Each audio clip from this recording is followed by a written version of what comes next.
Hello everyone, welcome to Jainik classes. Jainik classes में आप लोगों का बहुत बहुत स्वागत है। तो आप लोगों को पता ही है कि आपकी ये अर्थमेटिक की क्लासेस चल रही हैं सीजीएल 2020 के लिए। तो आज आपका परसेंटेज का लेक्चर नंबर 5 हो रहा है। लेक्चर 1 से लेकर 4 तक मैं आप लोगों को पहले ही दे चुकी हूँ। तो अगर आपने अभी तक इन चारों लेक्चर को नहीं देखा है तो मैं उसका लिंक आई बटन में दे दूंगी। तो आप सबसे पहले इन चारों लेक्चर को अच्छे से देख लीजिए, क्योंकि मैंने वहां पे आपको सारे लगभग कॉन्सेप्ट अच्छे से क्लियर कर दिए हैं पूरे बेसिक से, और उस पे मतलब कि बेस्ट आपको क्वेश्चन भी अच्छे से करवाए हैं। तो अगर आप इन चारों लेक्चर को देखने के बाद इस लेक्चर को आगे से यानी कि लेक्चर नंबर 5 को कंटिन्यू करते हैं तो आपको ज्यादा अच्छे से समझ में आएगा। तो ये लेक्चर समझने के लिए आप सबसे पहले इन चारों लेक्चर को अच्छे से देख लीजिए, तो आपका परसेंटेज काफी अच्छे से क्लियर हो जाएगा। तो चलिए आज की क्लास स्टार्ट करते हैं। देखिए, मैंने आप लोगों को पिछली क्लास में यानी कि लेक्चर नंबर 4 में आप लोगों को कॉन्सेप्ट एक बताया था क्या कि इनकम जो होता है वो आपका एक्सपेंडिचर यानी कि आपका खर्चा जो आप खर्च करते हैं प्लस सेविंग यानी कि जो आप बचत करते हैं, इन दोनों के सम के बराबर होता है। तो ये कॉन्सेप्ट मैंने आपको पिछली क्लास में काफी ज्यादा डिटेल में डिस्कस किया है। तो यहाँ पे मैं आपको थोड़ा सा ये ओवरव्यू दे रही हूँ, क्योंकि आज का जो क्वेश्चन है आज के लिए जो क्वेश्चन मैंने प्रैक्टिस के लिए लिए हैं वो आपको इसी कॉन्सेप्ट पे बेस्ड है। उसके बाद मैंने आपको लेक्चर नंबर 3 में एक कॉन्सेप्ट और बताया था, सक्सेसिव परसेंटेज का ये जो सक्सेसिव परसेंटेज चेंज होता है, सक्सेसिव कॉन्सेप्ट बताया था मैंने। सक्सेसिव परसेंटेज चेंज का कॉन्सेप्ट मैंने आपको लेक्चर नंबर 3 में बताया था।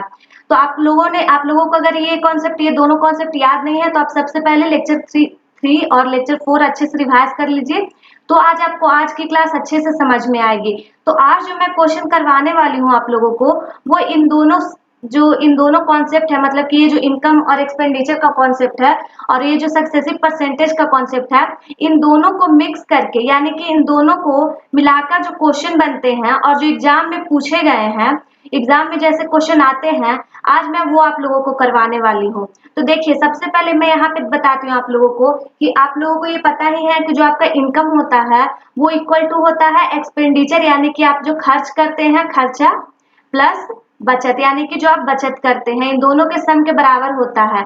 तो इसमें फ्रेंड्स आपके दो कॉन्सेप्ट निकल के आते हैं। एक तो आपका आता है कि आपका सिंपल परसेंटेज यूज हो रहा है,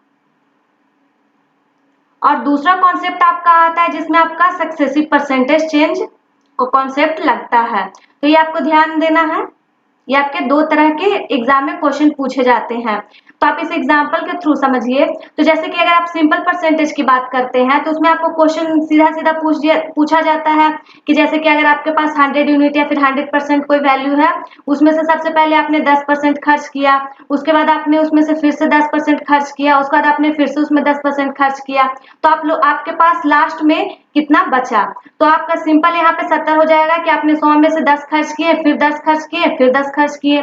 तो आपको सिंपल ये 3 बार आपने 10 खर्च किए, मतलब आपने टोटल 30 खर्च किए। तो आपके पास अब बचा कितना, तो 70 बचा।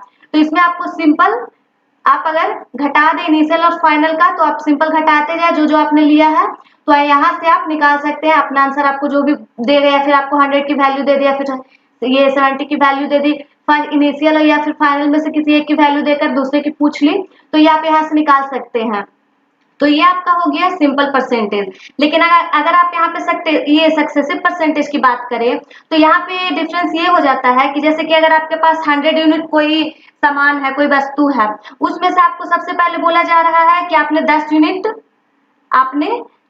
क्या की, खर्च कर दिया। तो आप लोगों के पास कितना बचा, फिर आपके पास 90 यूनिट बचा। फिर आपको क्या बोलता है कि आपने फिर से अगर आपके पास जो ये 90 यूनिट है उसमें से आपने 10 यूनिट फिर से खर्च कर दिया, इसका मतलब 10% आपने इसमें से खर्च किया। यहाँ पे आप अंतर समझ सकते हैं कि यहाँ पे सिंपल आपको बोल रहा है कि अगर आपके पास 100 यूनिट है, उसमें से अगर आपने 10 यूनिट खर्चा किया और उसके बाद आपने फिर से जो आपका 100 यूनिट था उसी में से आपने 10 यूनिट फिर खर्च किया। लेकिन यहाँ पे अंतर क्या है कि अगर आपके पास 100 यूनिट है तो आपने 10% खर्च किया, तो आपके पास कितना बचा, 90 यूनिट बचा। लेकिन आपने फिर से वो जो आपके पास 90 यूनिट बचा था, आपके पास जो रिमेनिंग बचा था, यहाँ पे आपको एक वर्ड का ध्यान रखना है। कौन सा वर्ड है वो? रिमेनिंग, यानी कि जो आपके पास बचा है उसमें से आपने 10% ये खर्च किया है। तो अगर आप 90 का 10% निकालेंगे तो कितना आएगा? 90 का 10% 9 आएगा। तो अगर 90 में से आप 9 घटा देंगे तो आपका क्या आएगा? 81 आएगा। अगर आपने इसमें से फिर से 10% खर्च कर दिया तो आपने फिर से रिमेनिंग में से खर्च किया है, तो आपके लिए जो वर्ड इंपॉर्टेंट हो जाता है वो हो जाता है आपका रिमेनिंग। रिमेनिंग पे अगर आपको वो निकालना है तो यहाँ पे आपको सिंपल सक्सेसिव लगाना है। लेकिन आपको अगर इनिशियल और फाइनल के बीच में निकालना है तो आप सिंपल यहाँ से घटाकर सब्ट्रैक्ट करके आंसर निकाल सकते हैं।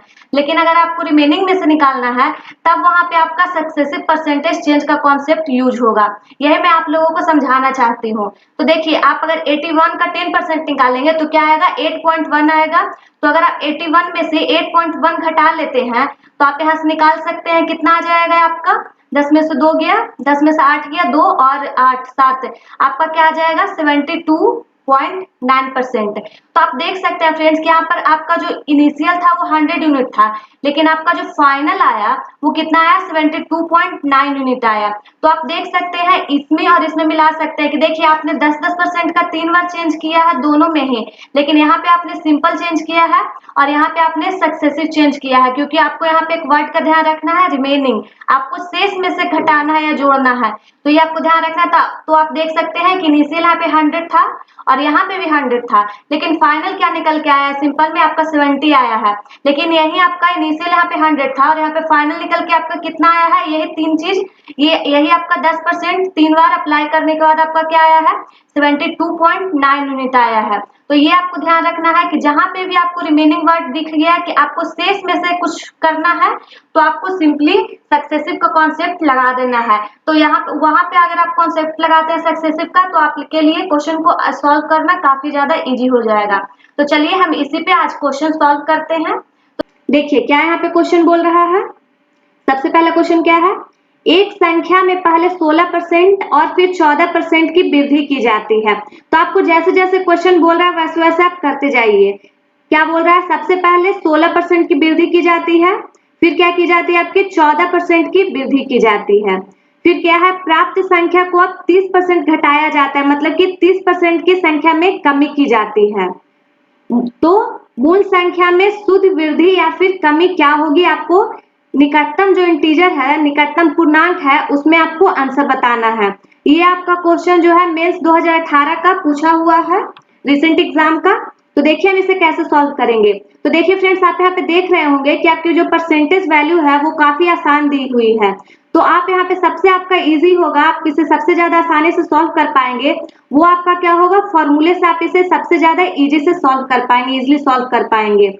तो देखिए हम सबसे पहले क्या करते हैं, आपसे नेट परसेंटेज पूछ रहा है, तो आपको क्या करना है? आपसे यहाँ पे 3 की वैल्यू पूछ रही है, 3 आपको दिया हुआ है। तो मैंने आपको 2 के लिए फॉर्मूला क्या बताया है? x प्लस नेट आपका जो परसेंटेज चेंज होता है वो मैंने आपको क्या बताया है? x plus Y plus X Y by 100। ये मैंने आपको फॉर्मूला आपको बताया है पिछली क्लास में। तो आपको यही यहाँ पे अप्लाई करना है। तो सबसे पहले आप यहाँ पे 2 के लिए कीजिए, फिर आपका जो दोनों आएगा उसे आप तीसरे के साथ कंबाइन कर लीजिए। तो यहाँ से आपका नेट आपका परसेंटेज चेंज आ जाएगा। तो चलिए करते हैं। देखिए 16 और 14 को कंबाइन करते हैं तो क्या आएगा आपका? 16 14 आपका 30 हो जाएगा, 30% प्लस आप इसे 16 गुना 14 बटा 100 कर सकते हैं। तो यहाँ से आपका क्या आ जाएगा? परसेंटेज चेंज आएगा इफेक्टिव 16 और 14 का। क्या आ जाएगा आपका? 30 प्लस 16 और 14 क्या होगा? 6 चौ 24, 4 2 और 2 पॉइंट आप नीचे ये है 100, तो आप निकाल लीजिए। तो देखिए आपका क्या आ जाएगा? यहाँ से परसेंटेज आपका चेंज आएगा 32.24% आपका आ जाएगा। आपका 16 14 का क्या आएगा? प्लस में आएगा। फिर आपको इसे थर्ड के साथ कंबाइन करना है जो कि आपका -30% है। तो क्या आएगा आपका? यहाँ से डायरेक्ट निकालिए। तो आपका अगर इतना में से आप ये घटाएंगे तो आपका क्या आएगा? 2.24 आपका सिंपली आ जाएगा। फिर आप इसे गुना कीजिए। देखिए आप बस यहाँ पे फॉर्मूला अप्लाई कर दीजिए, आपका आंसर आ जाएगा। तो आप यहाँ से देख सकते हैं 96 और 20 आपका ये आ जाएगा। आप इसे 2.24 में से घटा लीजिए तो आपका यहाँ पे आंसर आप देख रहे हैं क्या आ रहा है? आपका निगेटिव आ रहा है। ऐसा होगा, आपको यहाँ पे पॉइंट यहाँ पे लेना है। तो आपका क्या आएगा 7.4 के अप्रॉक्स आपका घटाकर आ जाएगा।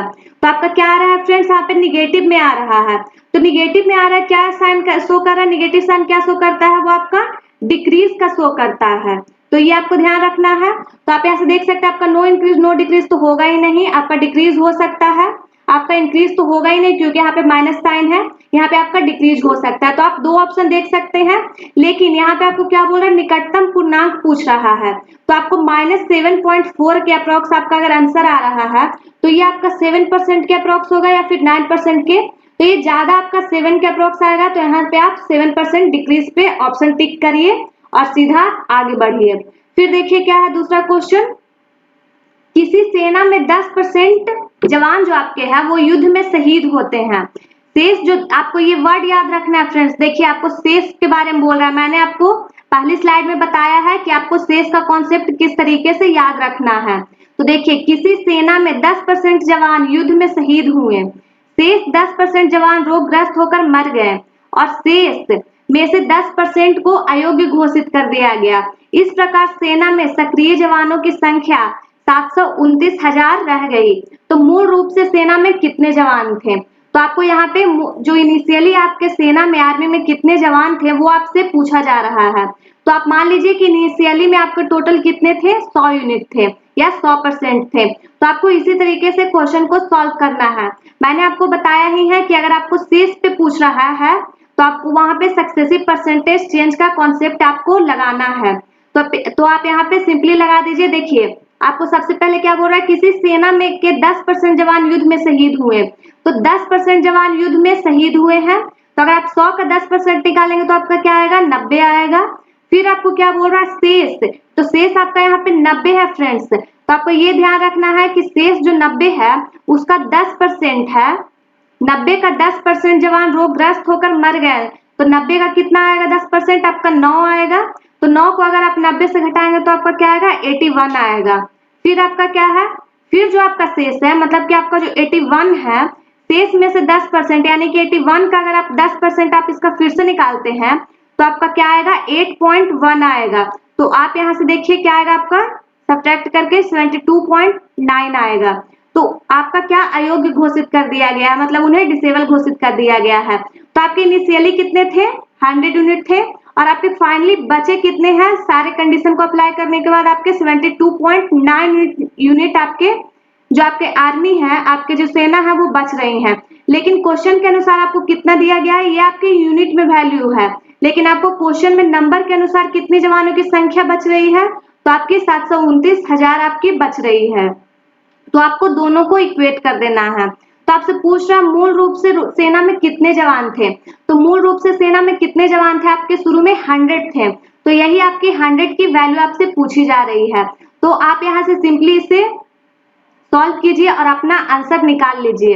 तो क्या आएगा आपका आंसर, आप इसे 100 और इस आपके पास 100 के बाद आपका 5 जीरो और आ जाएगा, तो 1 2 3 4 5, तो आपका 100 के बाद आपका 7 जीरो आएगा। तो आपका क्या आएगा, 1 2 3 4 5 6, आपका 6 आ रहा है। तो कहीं पे कुछ गलती हुई है, आप यहाँ से देखिए।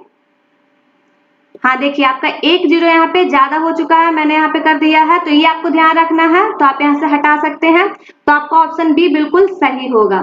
फिर देखिए हमारी क्वेश्चन की तरफ चलते हैं। देखिए किसी मशीन के मूल्य में प्रतिवर्ष 5% का ह्रास होता है, यदि इसका वर्तमान मूल्य इतना दिया हुआ है तो 3 वर्ष पहले इसका मूल्य क्या था। तो यहाँ पे भी आपको जो प्रति वर्ष दिया हुआ है, यहाँ से आपको पता लग रहा होगा कि आपको सक्सेसिव का कॉन्सेप्ट यहाँ पे लगाना है।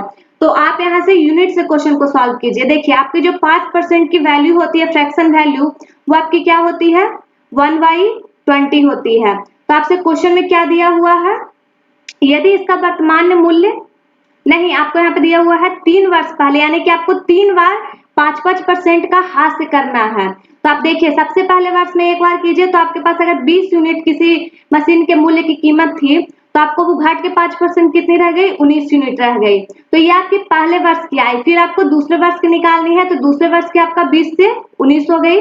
फिर आपको तीसरे वर्ष की निकालनी है, क्योंकि यहाँ पे 3 वर्ष पहले की बात की जा रही है, तो आपको फिर से 20 से 19 करना है। तो ये आपका क्या है, ये आपका इनिशियल जो मनुष्य ये मशीन का जो मूल्य था वो था, और ये आपका फाइनल है। तो आपको ध्यान रखना है कि आपकी फिर आपको क्या दिया हुआ है, इसका वर्तमान मूल्य। तो आपका वर्तमान मूल्य तो यही हुआ फ्रेंड्स, जो आपको 3 वर्ष बाद आपको दी जा रही है, बढ़ने के बाद आपको दी जा रही है। सॉरी, हाथ से हो रहा है यहाँ पे, मैंने यहाँ पे सही किया है। तो आप देखिए यहाँ पे क्या है, आपका जो 19 गुना 19 की जो आपकी वैल्यू दी हुई है, वो आपको क्या दी हुई है, 411540 के आपके बराबर दी हुई है। तो ये आपको वर्तमान मूल्य दी हुई है। लेकिन आपसे पूछा क्या है, आपसे 3 वर्ष पहले की मूल्य पूछी है। तो 3 वर्ष पहले आपका मूल्य क्या होगा, ये आपका कितना होगा, 8000 हो जाएगा। ये आपकी सारी, आपका ये यूनिट हो गया, लेकिन ये आपका मूल्य में दिया हुआ है, रुपए में दिया हुआ है। तो आपको इक्वेट कर लेना है। तो अगर आप इसे कट करेंगे तो क्या आएगा आपका, फिर से इसे 19 से कट कीजिए। तो आप फिर से उसे 19 से कट करेंगे तो आपका क्या आएगा, आपका ये जाएगा एक बार में 19, आपका फिर ये जाएगा 19, फिर से एक बार में जाएगा, फिर आपको 19 चौक 76, तो आपका ये चला जाएगा 1140। आप फिर से इसे काट सकते हैं, देखिए आपका 6 बार में ये चला जाएगा। तो आप यहाँ से देख सकते हैं आपका जो 1 यूनिट की वैल्यू है वो आपके 60 रुपए के बराबर आ गई है। लेकिन आपसे यहाँ से 8000 यूनिट की वैल्यू पूछ रही है। तो आपको क्या करना है, 8000 से मल्टीप्लाई करना है। तो आपकी जो ये मशीन की कीमत आ गई, वो आपकी क्या आ गई, 4,80,000 रुपये आ गए। 48 पे आपको 4 जीरो चिपकाना है। तो आप देखिए आपका ये ऑप्शन डी बिल्कुल सही होगा। तो इस तरीके से आपको क्वेश्चन को सॉल्व करना है। तो मैं आपको यहाँ पे जो सारे क्वेश्चन है उसमें अलग अलग कॉन्सेप्ट अप्लाई करके आपको सॉल्व करना बता रही हूँ। कभी मैंने आपको परसेंटेज से भी क्वेश्चन को सॉल्व किया है, रेशियो से भी सॉल्व करके बताया है, मैंने आपको फॉर्मूले से भी क्वेश्चन को सॉल्व करके बताया है कि अगर आपको परसेंटेज इजी दिया हुआ तो फॉर्मूला कैसे पुट करेंगे। तो मैंने आपको सारे कॉन्सेप्ट से क्वेश्चन को सॉल्व कराने की कोशिश की है, क्योंकि एक क्वेश्चन को मैं सारे कॉन्सेप्ट से सॉल्व नहीं करा पाऊंगी, क्योंकि यहाँ पे टाइम की थोड़ी सी कमी होती है। तो ये आपको ध्यान रखना है, इसलिए मैंने कोशिश की है कि मैं सारे क्वेश्चन को अलग अलग तरीके से सॉल्व करा पाऊं। तो देखिए फ्रेंड्स, आगे क्वेश्चन की तरफ चलते हैं। देखिए क्या बोल रहा है, हर साल एक वस्तु की कीमत 20% बढ़ जाती है। फिर से यहाँ पे आपको हर साल की बात की जा रही है। यदि तीसरे और चौथे वर्ष के अंत में कीमतों में अंतर आपका दिया हुआ है 259.20 है, तो दूसरे वर्ष के अंत में मूल्य का 40% क्या है। तो ये आपसे पूछा है, रुपए में आपको वैल्यू पूछिए। ये आपका क्वेश्चन CHSL 2018 में पूछा गया है। तो देखिए, अगर आप इस क्वेश्चन को थोड़ा सा अच्छे से पढ़ेंगे तो आपको पता लगेगा कि आपको जो यहाँ पे रिलेशन दिया हुआ है वो आपको तीसरे और चौथे वर्ष में दिया हुआ है, और आपसे पूछ क्या रहा है, दूसरे वर्ष के बारे में कुछ पूछा जा रहा है। तो यहाँ पे आप देख रहे होंगे कि आपको जो पहले वर्ष के बारे में ना तो कुछ दिया हुआ है और ना ही कुछ पूछा जा रहा है। तो आपको फालतू में आपको पहले वर्ष को नहीं लेना है, इससे आपका सिर्फ और सिर्फ कैलकुलेशन आपका बढ़ेगा, क्वेश्चन लेंदी होगा। तो आपको क्या करना है, आपको दूसरे, तीसरे और चौथे वर्ष जो है आपका, उसका रेशियो निकालना है। तो यहाँ से आपको पहले वर्ष को इग्नोर कर देना है, क्योंकि अगर आप पहले वर्ष को लेंगे तो आपकी बेकार में सिर्फ कैलकुलेशन ही बढ़ेगी। तो आप कैलकुलेशन को इजी करने के लिए आप पहले साल को इग्नोर कर सकते हैं। तो देखिए, आपको हर साल 20% की आपकी जो वस्तु की कीमत है वो बढ़ रही है। तो 20% की फ्रैक्शन वैल्यू क्या होती है, 1/5 होती है। तो आप यहाँ से देख सकते हैं कि अगर आपको दूसरे और तीसरे ईयर में आप अगर निकालते हैं, तो अगर आपके दूसरे ईयर में जो वस्तु की कीमत थी वो अगर 5 यूनिट थी, तो आपके तीसरे वर्ष में 20% बढ़ गई, तो आपकी कितनी हो गई, वो 6 यूनिट हो गई। और यहीं से अगर आप चौथे ईयर की निकालते हैं तो फिर से वो 20% कैसे बढ़ रही है। तो अगर आप ये मानते हैं कि अगर आपका जो तीसरे परसेंट में वस्तु की कीमत 5 यूनिट थी, तो वो आपका फिर से चौथे वर्ष में बढ़कर 20% बढ़कर कितनी हो गई, 6 यूनिट हो गई।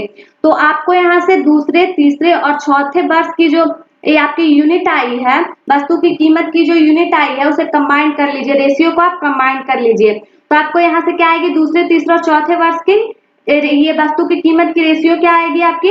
आप यहाँ से जो थर्ड ईयर है उसे आप कंबाइन कीजिए, तो क्या आएगा आपका, आप ऊपर 5 से मल्टीप्लाई कीजिए और नीचे 6 से मल्टीप्लाई कीजिए। तो आपका क्या आएगा, 25 रेशियो 30 रेशियो 36। ये आपका क्या आएगा, दूसरे, तीसरे और चौथे वर्ष का जो वस्तु की कीमत है उसका आपका रेशियो आ गया यूनिट में, लेकिन रेशियो को आपको रुपए में इक्वेट कर देना है।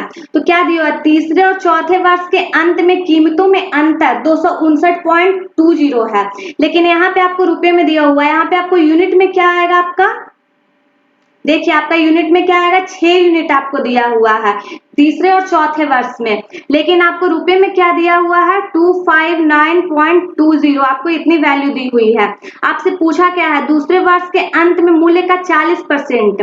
दूसरे वर्ष के अंत में आपकी कितनी है, वस्तु की कीमत 25 है, लेकिन आपसे 25 की 40 यूनिट 25 यूनिट जो है उसका आपका 40% आपसे पूछा है, तो आपका कितना आ जाएगा, ये 2 से चला जाएगा 5 2, आपकी 10 यूनिट को आपको 10 यूनिट की वैल्यू आपसे पूछी गई है, जो कि आपका दूसरे साल के 40% के बराबर है। तो यहाँ से आपको 6 की वैल्यू दी हुई है और आपसे 10 यूनिट की वैल्यू पूछी है, तो आप यहाँ से सिंपली इसे कट कर लीजिए। आपका 6 से 4 बार में चला जाएगा 24, फिर आपका ये 3 बार में जाएगा 18 और फिर आपका ये 2 बार में चला जाएगा। तो यहाँ से आपका क्या आ जाएगा, 1 यूनिट की वैल्यू आपकी आ जाएगी 43.2 और आपसे 10 यूनिट की वैल्यू पूछी है तो कितनी आ जाएगी 432।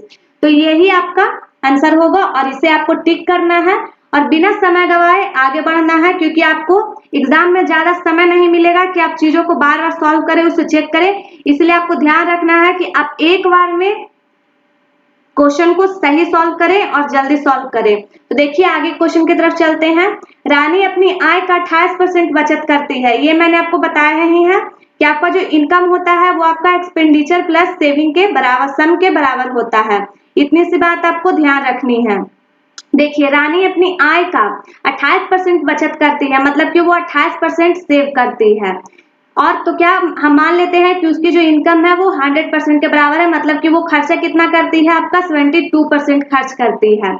लेकिन परसेंटेज में तो वो 72% खर्च करती है, लेकिन रुपए में वो कितना खर्च करती है, यदि वह रुपया क्या कितना है आपका 248904, ये रुपए में आपकी जो वैल्यू दी हुई है इतना खर्च करती है और ये परसेंटेज में वैल्यू दी गई है, तो आपको दोनों बराबर कर लेना है। तो उसकी कुल आय क्या है, तो आपकी कुल आय क्या है, वो रानी की कुल आय क्या है आपकी 100% के बराबर है, तो आपको 72% की वैल्यू दी गई है और आपसे 100% की वैल्यू पूछी गई है। आप इसे कट कीजिए, आप सबसे पहले यहाँ से 9 से कट कीजिए, ये आपका 9 बार में चला जाएगा, तो आपका ये चला जाएगा 2, फिर आपका 7 बार में जाएगा, फिर 6 7, फिर आपका 6, आपका इतने बार में जाएगा, फिर आपको इसे 8 से कट कर लेना है, तो ये आपका चला जाएगा 8 ये 24, फिर आपका ये 4 बार में जाएगा, फिर आपका 5, फिर 7, तो आपको जो 1% की वैल्यू है फ्रेंड्स वो आपकी कितनी आ गई 3457। आपसे 100% की वैल्यू पूछी है, आप पीछे 2 जीरो चिपकाइए और आंसर आप देखिए कौन सा आपका आंसर सही है, तो देखिए आपका सी ऑप्शन सही है। तो ये आपको क्वेश्चन को ऐसे ही सॉल्व करना है। फिर देखिए आगे क्वेश्चन की तरफ चलते हैं। देखिए ये अच्छा क्वेश्चन है, ये मैंने आप लोगों के लिए लिया है कि थोड़ा आपने अगर अच्छे से क्लास को अटेंड किया होगा तो आप इसे काफी इजीली सॉल्व कर पाएंगे, नहीं तो आप इसमें थोड़ा सा फंस जाएंगे। तो मैं आपको इसे बताती हूँ, आप पहले चाहें तो वीडियो को पॉज करके आप क्वेश्चन को सॉल्व करने की कोशिश कर सकते हैं।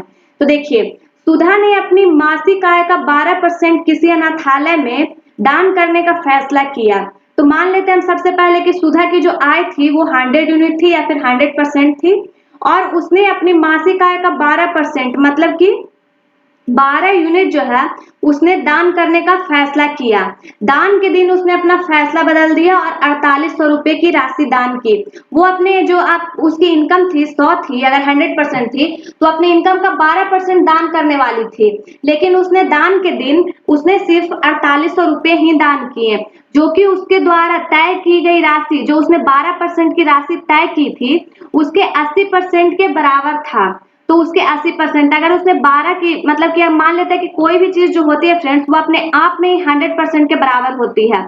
तो हम ये मानते हैं कि उसने जो पहले मतलब कि दान करने का मन बनाया था उसने 100% दान करने का मन बनाया था, लेकिन उसने दान कितना किया 80% दान किया। और 80% की वैल्यू आपकी कितनी दी हुई है, यहाँ पे देख सकते हैं 80% की वैल्यू आपकी दी हुई है 4800, लेकिन यहाँ से आपको 100% की वैल्यू निकाल लेनी है कि उसने कितना दान करने का पहले मन बनाया था। तो उसने कितना मन बनाया था आपका ये उसने पहले 6,000 रुपये दान करने का मन बनाया था, लेकिन जब वो दान करने गई तो उसने सिर्फ 4800 रुपये ही दान किए, जो कि 80% के बराबर था। तो पहले तो उसने 6,000 रुपये दान करने का मन बनाया था, लेकिन वो जो 6,000 रुपये थे 20% के बराबर थे। तो वो आपके कितने परसेंट के बराबर थे? वो जो सुधा कमा रही थी उसके इनकम के 12% के बराबर थे। तो क्या थे, आप यहाँ से निकाल सकते हैं कि 12% की वैल्यू कितनी थी? आपके 6,000 रुपये के बराबर थे। तो आपको यहाँ से चीजें क्लियर हो रही होंगी। तो आपसे पूछा है कि उसकी मासिक आय का 27% क्या था। उसकी मासिक आय को हमने शुरू में ही 100 मान लिया है, तो उसका अगर हम 27% निकालेंगे तो वो सिंपली 27 आ जाएगा। तो आप यहाँ से देख सकते हैं कि आपकी 12% की वैल्यू कितनी, आपको 6,000 दी हुई है और आपसे 27% की वैल्यू पूछी है। तो आपको बस इसे सिंपली कट कर लेना है। तो आपकी जो 1% की वैल्यू है वो आपकी आ गई है 500। तो आपसे 27% की वैल्यू पूछी है, तो आप सिंपली इसे 27 से मल्टीप्लाई कीजिए। आपका 27 बचे 35 से आपका 13,500, मतलब कि उसकी मासिक आय का 27% कितना है? 13,500 रुपये के बराबर है। तो यही आपको इस क्वेश्चन में निकालना था, जो कि मेरे ख्याल से आप लोगों ने सॉल्व कर ही लिया होगा अगर आपने अच्छे से क्लासेस को अटेंड किया है तो, शुरू से लेकर अभी तक। तो फिर देखिए आगे का क्वेश्चन क्या बोल रहा है। किसी गांव में 12% बकरियां बाढ़ में बह गई। तो देखिए हम सबसे पहले मान लेते हैं कि गांव में मतलब कि 100 बकरियां थी या फिर 100% बकरियां थी। तो देखिए किसी गांव में 12% बकरियां बह गई और शेष बकरियों का 5%। देखिए आपको फिर से यहाँ पे शेष की बात की जा रही है, मतलब आपको फिर से यहाँ पे सक्सेसिव का आपको कॉन्सेप्ट यूज करना है। तो 12% बकरियां बाढ़ में बह गई, मतलब कि आपकी जो 100 अगर यूनिट आपकी 100 बकरियां थी उसमें से 12 बकरियां बाढ़ में बह गई, तो आपका कितना बचे? 88 बकरियां आपके पास अभी भी बची हैं। फिर आपको बोल रहा है कि जो शेष है मतलब 88 है, उसका 5%, उसकी जो 5% है वो बकरियां आपकी बीमारी से मर गई। तो अगर आप 88 का 5% निकालते हैं तो ये आपका कितना आएगा? ये आपका आएगा 4.4 आपका आएगा। तो यहाँ से आप निकाल सकते हैं, ये आपका अगर घटाएंगे तो आपका ये 83.6 आ जाएगा। तो यहाँ से वो बीमारी से मरने के बाद आपके पास कितनी बकरियां बची है, कितनी यूनिट बकरियां बची है? वो आपके पास 83.6 यूनिट बकरियां बची हैं। लेकिन गांव में आपको अब क्या बोल रहा है, संख्या में वो कितनी बची है? वो 8360 बकरियां बची हैं। तो आपको क्या करना है, यूनिट में तो आपके पास 83.6 यूनिट बकरियां बच रही हैं, लेकिन आपके पास नंबर में कितनी बकरियां बच रही हैं? क्वेश्चन के अनुसार आपके पास 8360 बकरियां बच रही हैं। तो आपको दोनों को क्या करना है, इक्वेट कर देना है। तो आप यहाँ से अगर 1 यूनिट की वैल्यू निकालेंगे तो आपकी क्या आ जाएगी? देखिए आपकी 1 यूनिट की वैल्यू आ जाएगी 100। और आपसे पूछा क्या है, तो बताइए कि गांव में मूलतः कितनी बकरियां थी। तो सबसे पहले गांव में सबसे पहले ये सारी चीजें नहीं हुई थी, बाढ़ से पहले कितनी बकरियां थी, तो आपको यहाँ पे बाढ़ कर लेना है।